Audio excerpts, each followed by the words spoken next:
भला तुमको मूसा की हिकायत पहुंची है जब उनके परवरदिगार ने उनको पाक मैदान यानी तुआ में पुकारा और हुक्म दिया कि फिरौन के पास जाओ कि वो सरकश हो रहा है।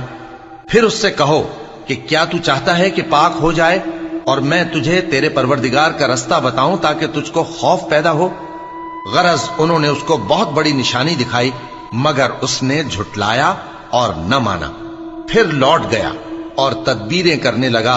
सो उसने लोगों को इकट्ठा किया, फिर बुलंद आवाज से बोला, सो कहने लगा कि तुम्हारा सबसे बड़ा मालिक मैं हूं। तो अल्लाह ने उसको दुनिया और आखिरत दोनों के अजाब में पकड़ लिया। जो शख्स अल्लाह से डर रखता है उसके लिए इस किस्से में इबरत है। भला तुम्हारा बनाना मुश्किल है या आसमान का? अल्लाह ने उसको बनाया, उसकी छत को ऊंचा किया, फिर उसे बराबर कर दिया और उसी ने रात तारीक बनाई और दिन को धूप निकाली और उसके बाद जमीन को फैला दिया।